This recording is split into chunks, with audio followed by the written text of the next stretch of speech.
राम राम राम हरे हरे हरे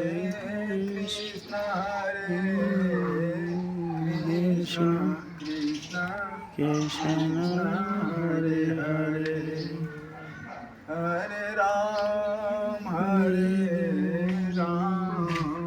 राम राम हरे हरे हरे राम राम राम हरे हरे हरे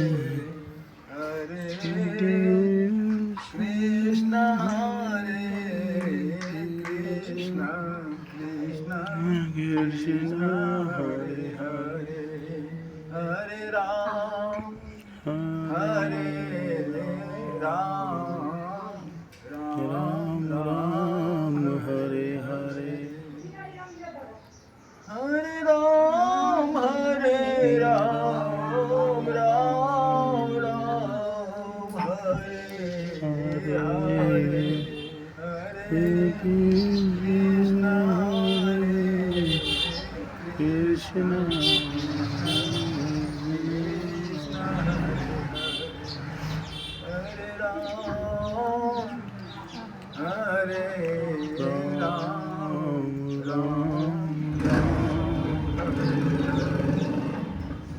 प्रेम सूर्यानंद कंद भगवान की जय हो। प्रेमी सज्जनों, भक्तजन, आज का प्रवचन, आज का कथा अमर कथा के विषय में, अमर कथा की सच्चाई और अमर कथा की गहराई दोनों बताया जाएगा। अमर कथा की सच्चाई क्या है और अमर कथा की गहराई क्या है। वास्तव में अमर कथा है, होता है या नहीं। अगर होता है तो प्रमाण, अनेकों प्रमाण के साथ बताया जाएगा। आज तक तो मैं विश्व में, आज तक मैं गूगल के माध्यम से मैंने हर संतों को सुना है, समझा है। ऐसा मुझे कोई एक भी नहीं अनुभव में आया। पूरे विश्व में एक भी ऐसे महापुरुष है हमारे नजरों में नहीं आया कि अमर कथा की सच्चाई को बता सके, प्रमाण दे सके और मृत्यु पर विजय प्राप्त करने का मार्ग को सच्चाई बता सके और परमात्मा का दर्शन का भेद बता सके। तो पता नहीं प्रभु की कृपा से मेरे आत्मा में ऐसा उपज हो रहा है कि जो ज्ञान कभी आज तक हुआ ही नहीं, कोई जाना ही नहीं, उसे प्रभु हमारा निमित्त कारण से ऐसा मुझे लग रहा है कि मुझे निमित्त कारण से परमात्मा ने अब बताना चाह रहा है भक्तों के सामने, जनता के सामने, देश विश्व के सामने कि वास्तव में अमर कथा वास्तव में सत्य है। तो हाँ, सत्य है। तो क्या है जो भागवत कथा में बताया गया वही सही है? तो नहीं, भागवत में कथा में जो बताया गया है वो अमर कथा सही नहीं है। भोले पार्वती को लेकर अमर कथा सुनाने के लिए एकांत स्थान जंगलों में पंछी तक भगाए कि कोई अमर कथा और न सुन ले। पहले तो सुनाना ही नहीं चाहा था। ये तो नारद को उसकाने पर विवश होकर पार्वती को सुनाना पड़ा। कहा, पार्वती, यह जो अमर कथा है बिना इच्छा के, बिना श्रद्धा के नहीं दिया जाता है। आपने कभी इच्छा नहीं की, आपने श्रद्धा नहीं की, आपने पूछी नहीं। इसलिए मैंने भी इसको समझाने का मैं उचित नहीं समझा, क्योंकि भक्ति गुप्त, भगवान गुप्त होते हैं, परमात्मा गुप्त होते हैं, भक्ति भी गुप्त होते हैं, और भक्ति भी गुप्त होता है। कोई बिरले जानता है और कोई बिरले जानते आया है। ये सारे संसार लोग नहीं जान पाएंगे इस ज्ञान को, इस कथा को, क्योंकि संसार के लिए नहीं है, उनकी संसार के नसीब में नहीं है, उनकी इतनी भाग नहीं है, उनकी इतनी पुण्य नहीं है, उनकी इतनी धर्म नहीं है। इसलिए तो अमर कथा सत्य क्या है?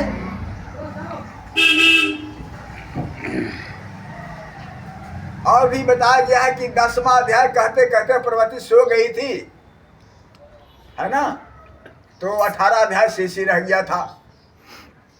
तो ये बात भी सही नहीं है, क्योंकि वह कथा तो हर महात्मा संत लोग जानते हैं, लेकिन कहाँ वादा करते हैं कि मैं अमर कथा से अमर हो जाऊंगा या किसी को अमर कर दूंगा। इसीलिए उस अमर कथा पर शंका संदेह हो जाता है, फाइनल नहीं है। तो मेरे द्वारा जो हो रहा फाइनल है, शंका संदेह दुविधा से अलग है, बिल्कुल सत्य, 100% शुद्ध सोना, 100% सत्य है अमर कथा। 100 प्रमाण से मैं बताऊंगा, एक प्रमाण से नहीं, 100 प्रमाण से भी बताऊंगा। और मैं दुनिया के बीच में रखना चाह रहा हूं अमर कथा, जिससे अमर होना होता है, मृत्यु पर विजय प्राप्त करना होता है, मरना नहीं होता है। तो आज लोगों, संसार लोगों को ऐसा विश्वास नहीं है किसी को कि ऐसा क्या हो सकता है, कोई अमर हो सकता है। तो मैं कहना चाहता हूं कि सारे संसार अज्ञान है, इसीलिए ऐसा कह रहा है। अब ऐसा विश्वास, अज्ञान तो है तब तो विश्वास नहीं हो रहा है,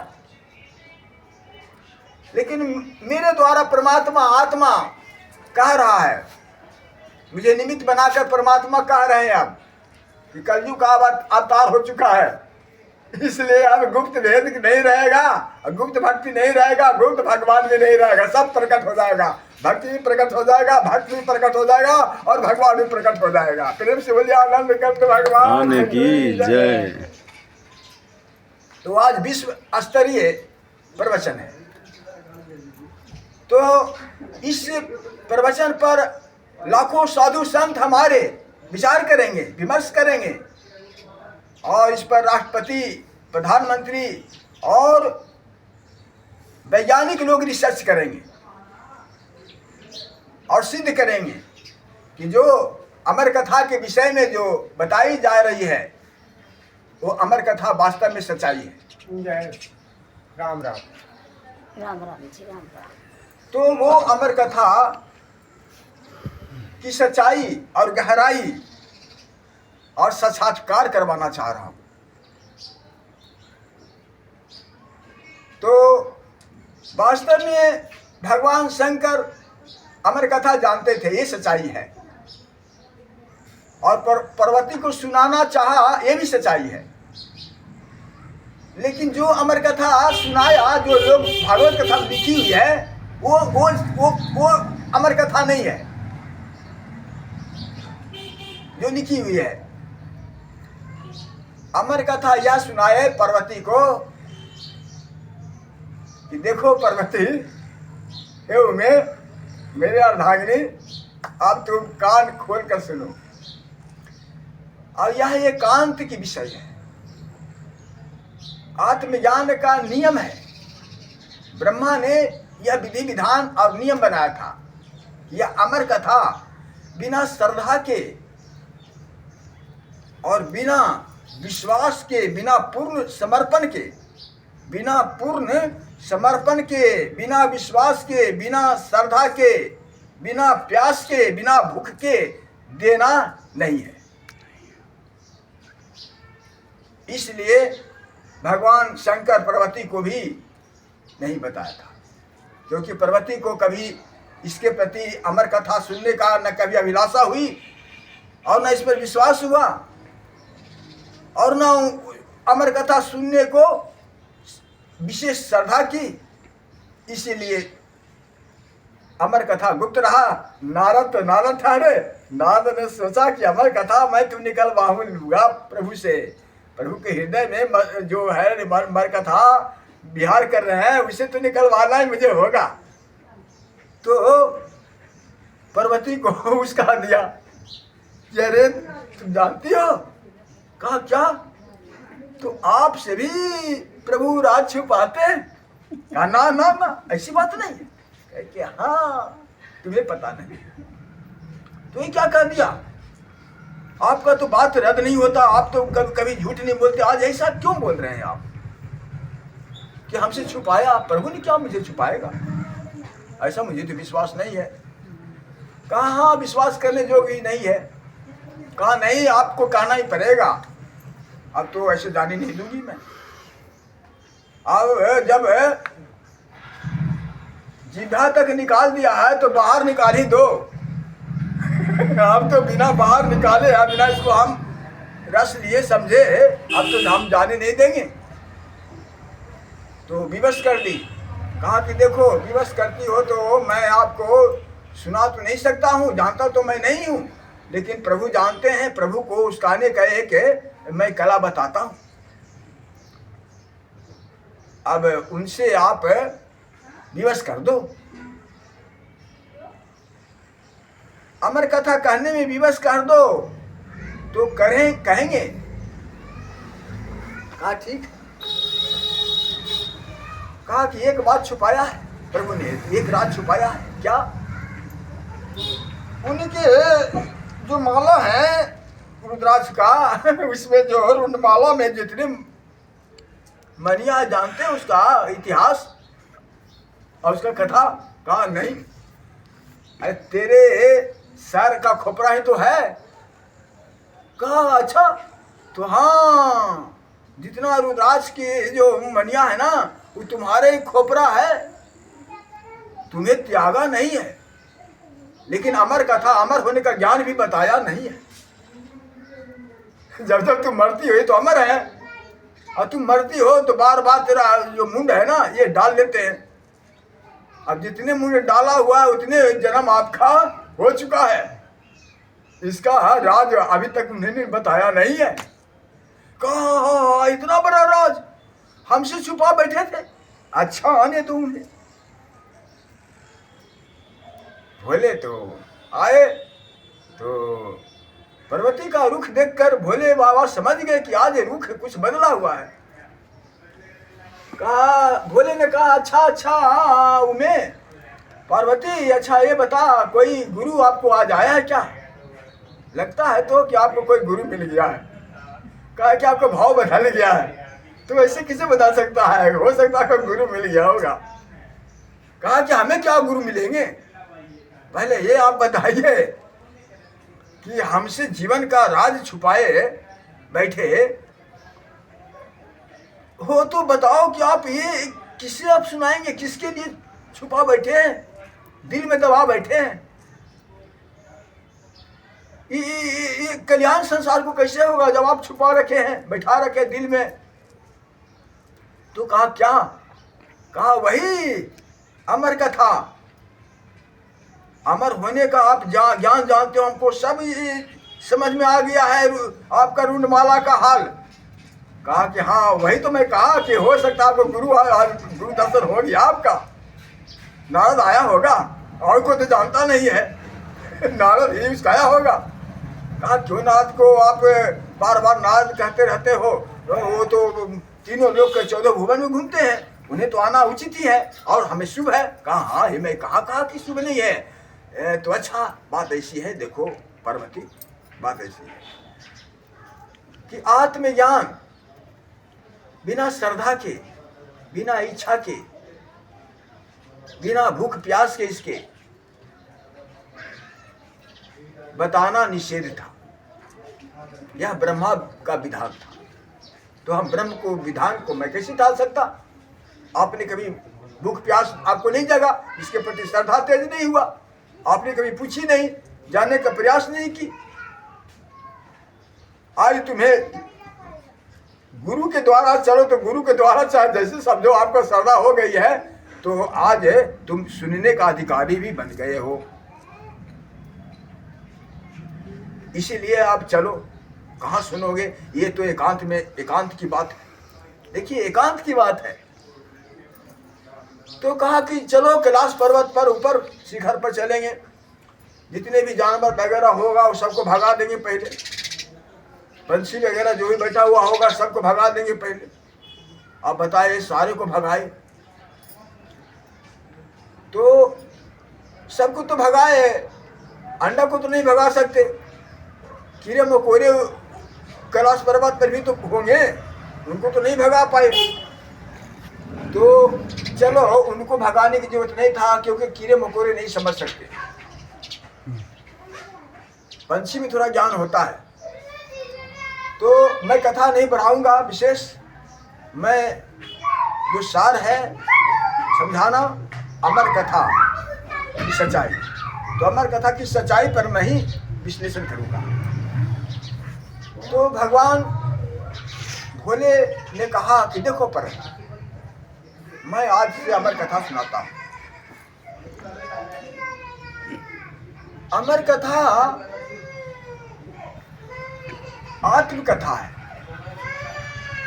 अपनी ही कथा है, अपनी आत्मा का ही कथा है, अपना आत्मा को जानने की ही कथा है, अपनी आत्मा को पहचानने का ही कथा है, अपनी आत्मा में प्रवेश करने का कथा है, अपनी आत्मा में अस्थाई अस्थिर होने का कथा है, अपने आत्मा में ही अखंड होने का कथा है। इसी को अमर कथा कहते हैं। प्रेम से बोलिए श्री कृष्ण चंद्र भगवान की जय हो, श्री शंकर भगवान की जय हो। तो अमर कथा, अब मैं अमर कथा के विषय पर अब गहराई में जा रहा हूं। अमर कथा क्या है? अमर कथा किस आत्मज्ञान से प्राप्त होगा? आत्मज्ञान क्या होता है? आत्मा का ज्ञान को आत्मज्ञान कहते हैं। आत्मा का अध्ययन को अध्यात्म कहते हैं, इसीलिए इसे अध्यात्म ज्ञान कहा गया। तो आत्मा क्या है?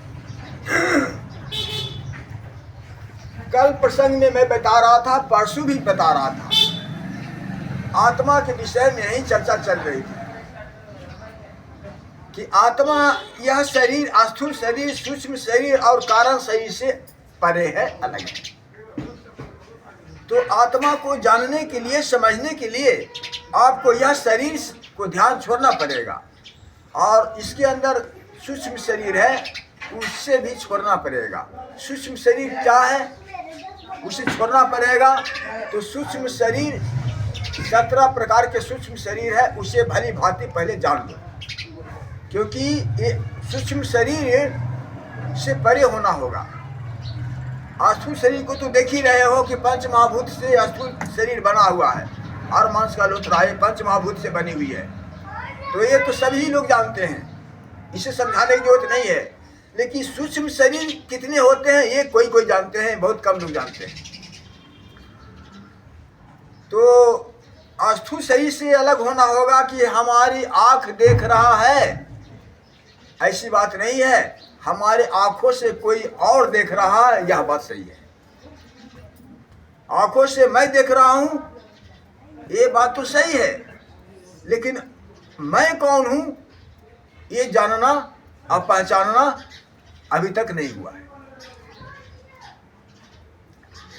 इसलिए आत्मा को जानने के लिए सबसे पहले यह बात है कि आत्मा को जानने के लिए स्थूल शरीर, सूक्ष्म शरीर और कारण शरीर से अलग होना पड़ेगा, तब आत्मा को आप जान सकते हो, आत्मा को समझ सकते हो, आत्मा को तदाकार साक्षात्कार कर सकते हो। तो सूक्ष्म शरीर में कौन सा हुआ? 5 ज्ञान इंद्रिया, 5 कर्म इंद्रिया। ज्ञान इंद्रिया हुआ नाक हुआ, आँख हुआ, कान हुआ, जिह्वा हुआ, घ्राण रसना हुआ, ये 5 ज्ञान इंद्रिया हुआ, 5 कर्म इंद्रिया, हाथ पैर है ना, पाँव पस्त स्पर्श, ये 5 है काम करने वाले इंद्रियां को कर्म इंद्रिया कहते हैं। आई ऊपर वाले हैं जो ज्ञान इंद्रिया है ना। तो जल्दी मैं बता रहा हूँ, 5 ज्ञान इंद्रिया, 5 कर्म इंद्रिया, कितने हुए? 10। 5 प्राण, प्राण अपान बयान समान उदान, ये 5 प्रकार के प्राण होते हैं। कितने हुए? 15। एक मन एक बुद्धि, कितने हुए? 17। ये 17। ऐसे तो मन बुद्धि चित्त अहंकार अंतःकरण है ना, जो सूक्ष्म शरीर में आता है। तो मन बुद्धि हो गया तो चित्त अहंकार इसी में आ जाता है सिमट कर। ऐसे तो 19 कहा जाएगा है ना, अंतःकरण मिलाकर के 19 होता है। तो इतना सूक्ष्म शरीर है। तो सूक्ष्म शरीर से ही ये हम सब है, कुछ कर रहे हैं, कुछ बोल रहे हैं, खा पी रहे हैं, ये सब संसार में फंसे हुए हैं। ये सूक्ष्म शरीर से फंसे हुए, सुख दुख हो रहा है सूक्ष्म शरीर को। इसीलिए संसार लोग सब सूक्ष्म शरीर में है ना, इसीलिए आत्मा का आभास नहीं होता, आत्मा का ज्ञान नहीं होता, आत्मा का परख नहीं होता, आत्मा का पहचान नहीं होता। जो सूक्ष्म शरीर में सीमित रहेगा उसे आत्मा का पहचान नहीं होगा, आत्मा का ज्ञान नहीं होगा। यही कारण है कि संसार लोगों को आत्मज्ञान नहीं हुआ, क्योंकि सारा संसार सूक्ष्म शरीर असूक्ष्म शरीर तक ही सीमित रह जाते हैं। ऐसे परे जो है कारण शरीर, अकारण शरीर से परे है आत्मा का परख। तो कारण शरीर से भी परे, तीनों शरीर से परे। तो उसे हम कैसे जानेंगे? तो जानने का मैं रास्ता बताता हूँ। सबसे पहले द्वंद्व से ऊपर उठना होगा। पहला पर्दा क्या है? 2 पर्दा।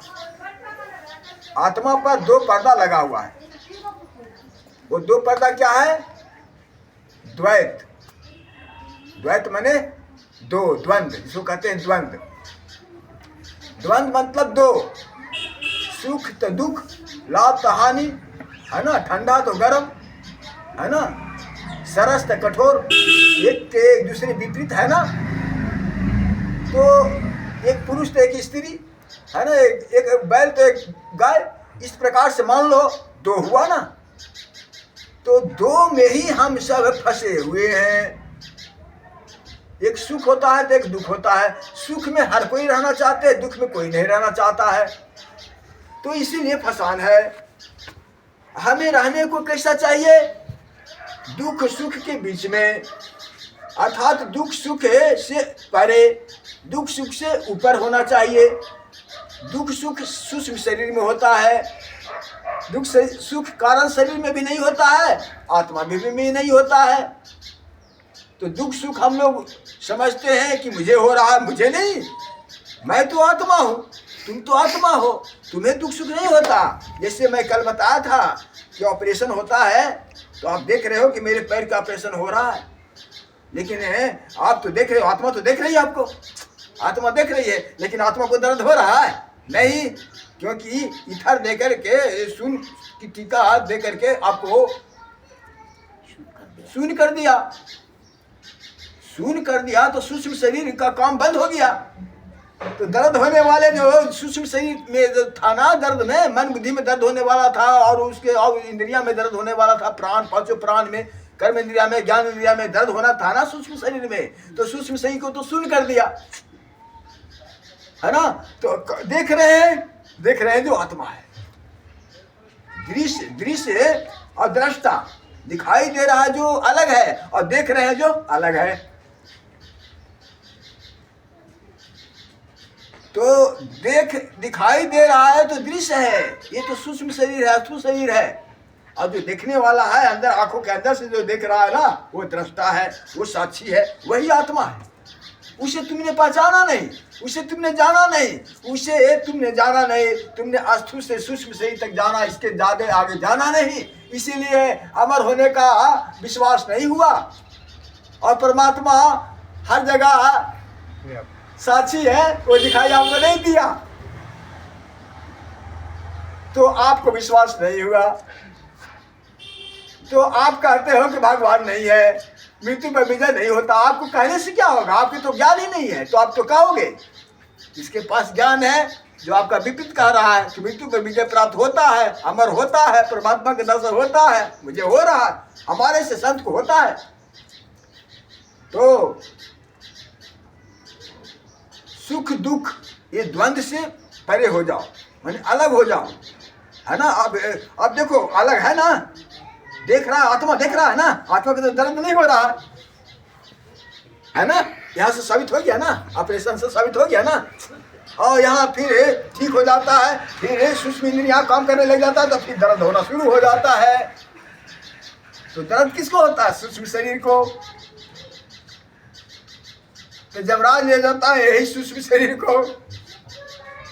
तो सूक्ष्म शरीर में संसार है, वही जमराज के पास में चला जाता है।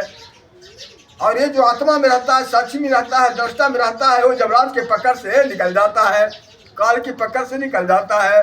ये आत्मा को अग्नि नहीं जला पाएगी,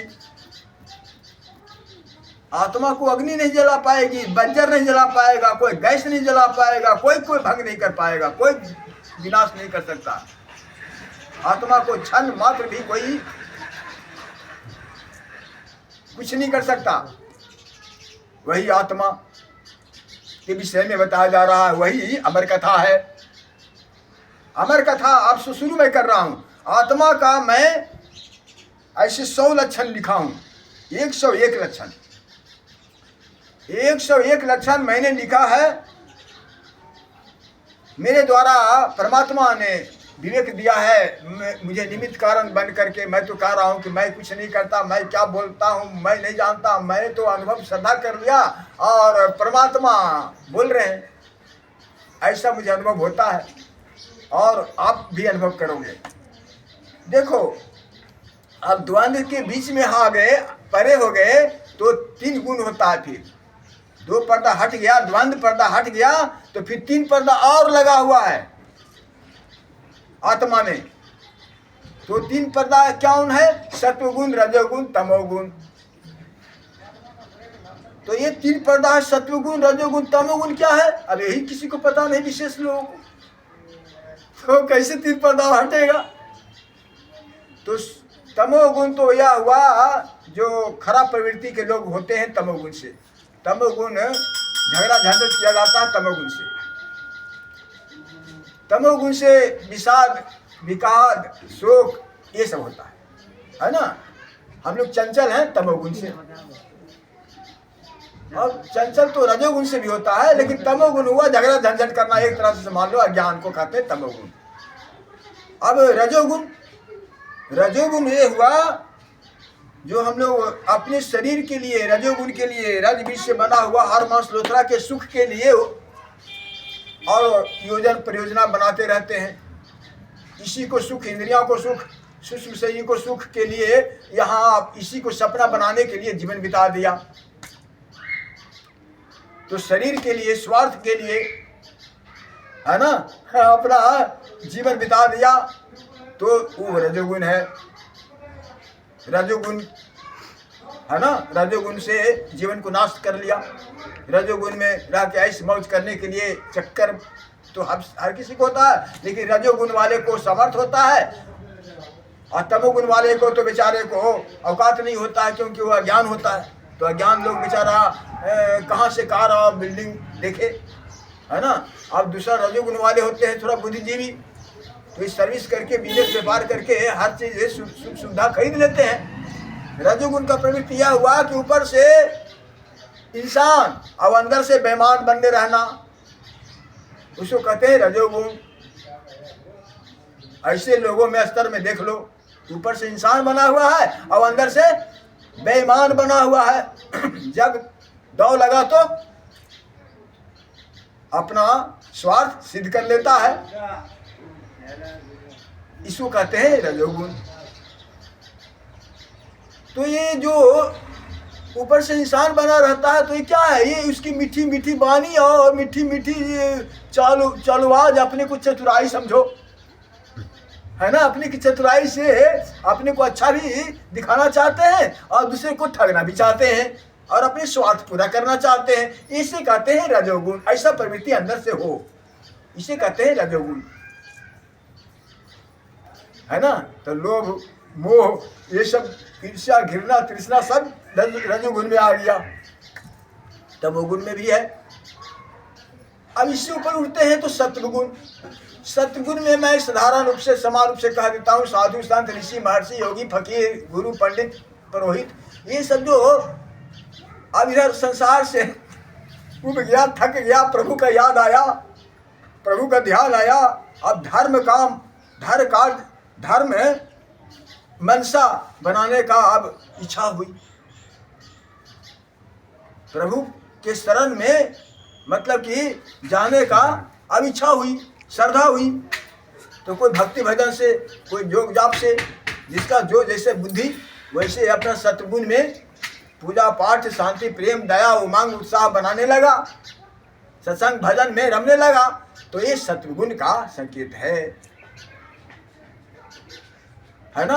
ये सत्गुण में हम लोग अभी कथा सुनते हैं, लेकिन ये सत्गुण में नहीं है, ये अमर कथा हो रहा है। आज की कथा सत्गुण में नहीं है, आज की कथा सत्गुण से ऊपर है, क्योंकि अमर कथा है। अमर कथा से अमर होना होता है, अमर का प्रमाण देना होता है। आपको 100 प्रमाण से ज्यादा दूंगा अमर होने का। 101 प्रमाण तो मैं दिखाऊं, अमर कैसे हो जाएगा। आप अपने विवेक से प्रश्न करो, हमारे जवाब पर प्रश्नवाचक चिन्ह नहीं लगेगा, इसमें कोई शंका, संदेह, दुविधा नहीं रहेगा। या मैं खुलाम कह देता हूं, आपको शंका, संदेह, दुविधा की कोई बात नहीं रह जाएगी।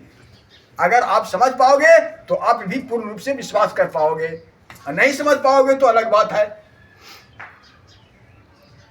तो 3 पर्दा, सत्वगुण, रजोगुण, तमोगुण, है ना, उठे गया। तब फिर 4 पर्दा और है। 3 पर्दा उठाया तो 4 पर्दा फिर है। कहा वो कौन? मन, बुद्धि, चित्त, अहंकार, 4 पर्दा और है। कहा कि वो मन से अपने मनमानी कर रहे हैं, अपने मन से सोच रहे हैं, अपने मन से सबको तोल लेते हैं। अपने मन से हर कोई सबको तोल लेता है कि नहीं। अरे प्रधानमंत्री ठीक नहीं है, यो पहला ठीक था, पिछला ठीक नहीं है, अगला ठीक था। अरे प्रधानमंत्री को तुम कैसे तोल दिया, कौन ठीक था कौन ठीक नहीं था, है ना, फैसला कर दिया। जज ने फैसला ठीक नहीं किया, अरे तू कैसे कह दिया, जज के बाबा कैसे बन गया मनमानी से ना। तो इसे कहते हैं मन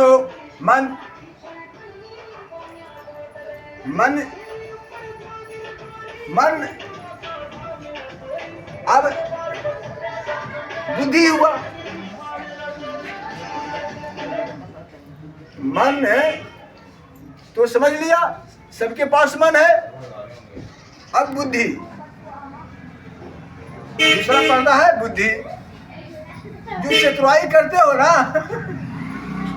वही बुद्धि है ना। बड़ा चंचल है, किसी को अपनी चतुर बन रहे हो, है ना।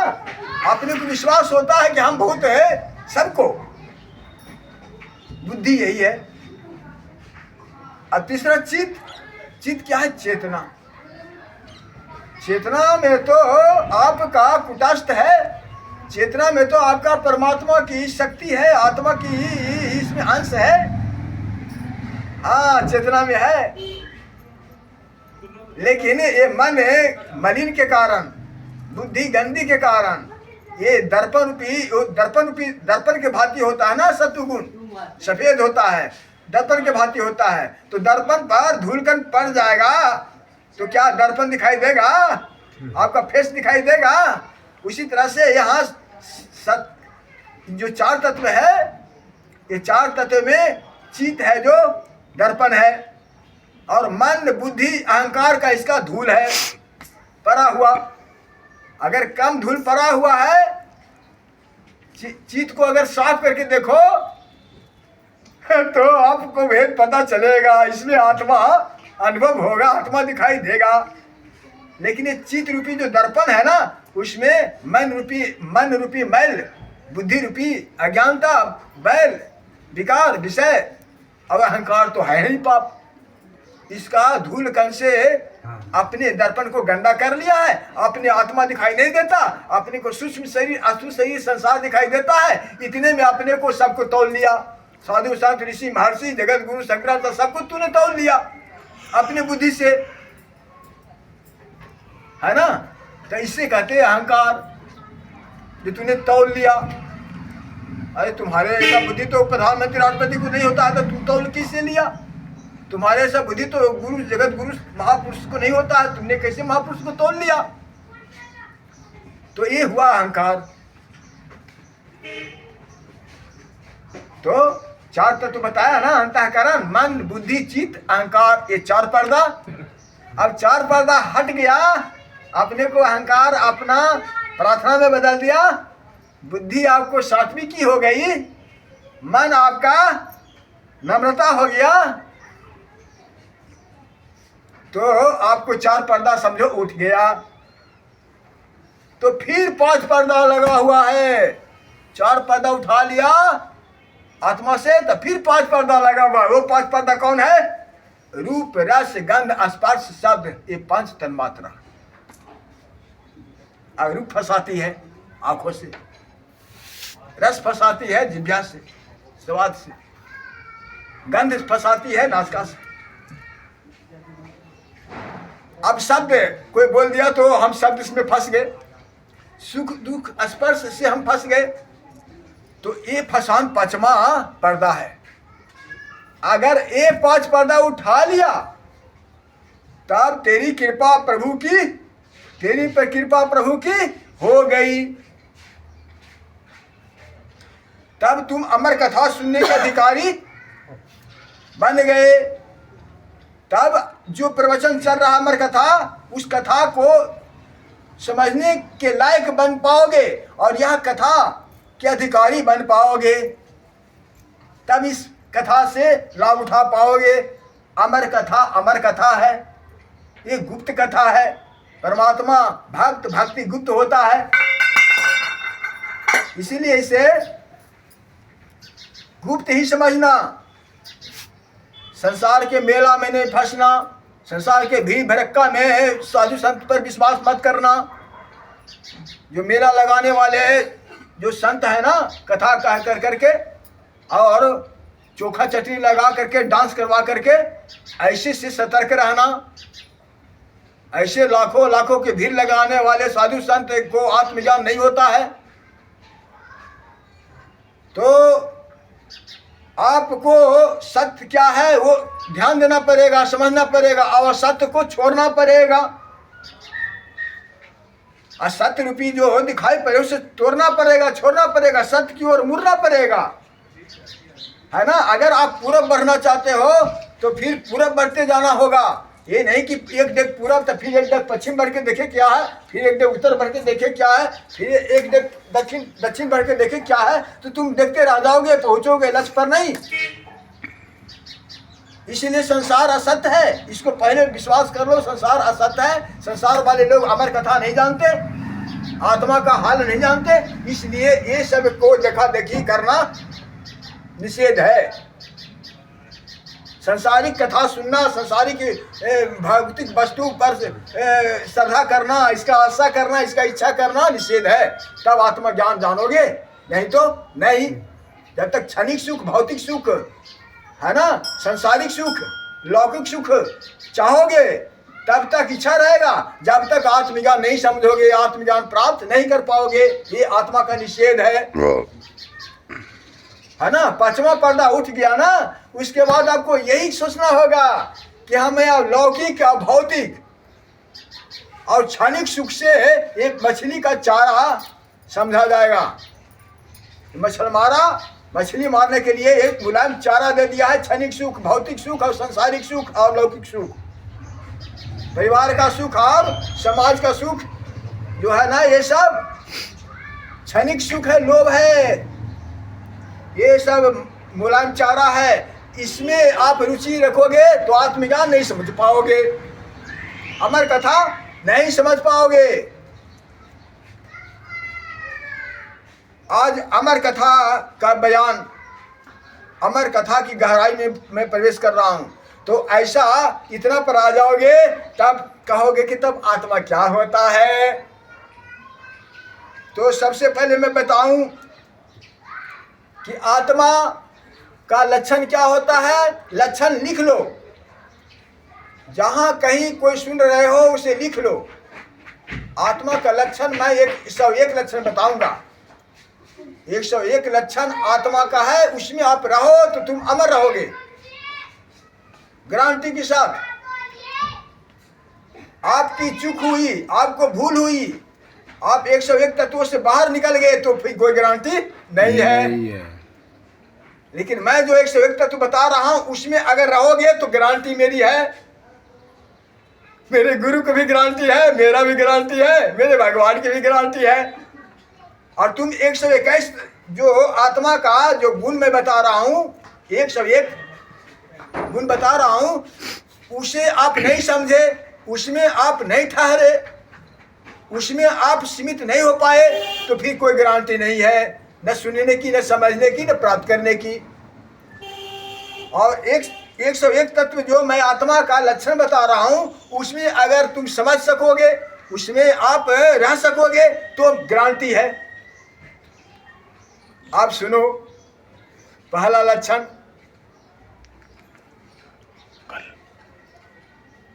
प्रेम से बोलिए आनंद कंद भगवान की जय। तो पहला लक्षण,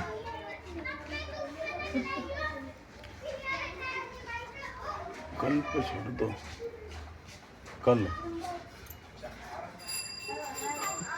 टाइम बहुत होगा, इतना कितना। अच्छा ऐसा है कि अमर कथा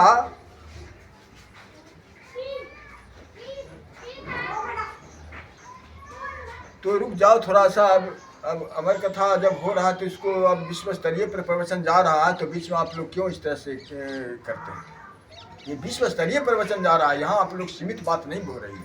हम तो नहीं कर रहे, हाँ। वो तो सुनना चाह रहे हैं। तो यहाँ आप लोग नहीं कुछ बोल सकते हैं। यहाँ पर वीडियो बन रही है विश्व स्तरीय प्रवचन का, इस पर लाखों संत वैज्ञानिक रिसर्च करेंगे, एक पर एक विद्वान लोग रिसर्च करेंगे। अब वो उन्होंने सुन रहे होंगे तो सोचते होंगे कि क्या कौन से लक्षण बताते हैं, कम से कम 2-3 लक्षण तो बताने दो।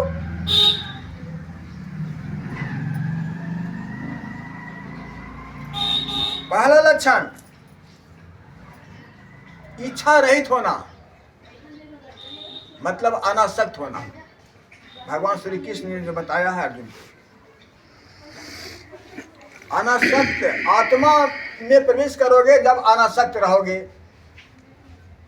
अनासक्त का मतलब क्या होता है, अपना इच्छा रुचि नहीं होना, अपना मन को मार लेना, अपना इच्छा रुचि नहीं होना, अपना केवल समर्पण होना, अपने को बिक जाना, गुरु के हाथों अपने को बिक जाना, परमात्मा के हाथे अपनों के बिक जाना, परमात्मा में समर्पण हो जाना, सरेंडर बोल देना, परमात्मा के हो जाना,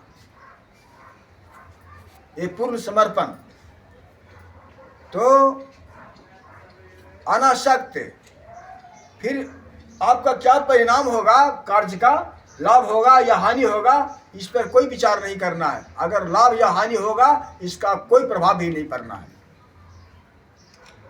तो इस पर स्थिर होंगे अनासक्त एक के लक्षण पर, तब आत्मा की ओर आप मुड़ पाओगे, आत्मा को समझ पाओगे, आत्मा का दर्शन कर पाओगे। एक लक्षण मैं आपको अनासक्त का बताया। अनासक्त भगवान श्री कृष्ण भी अनासक्त का ही मार्ग दिखा रहे हैं अर्जुन को।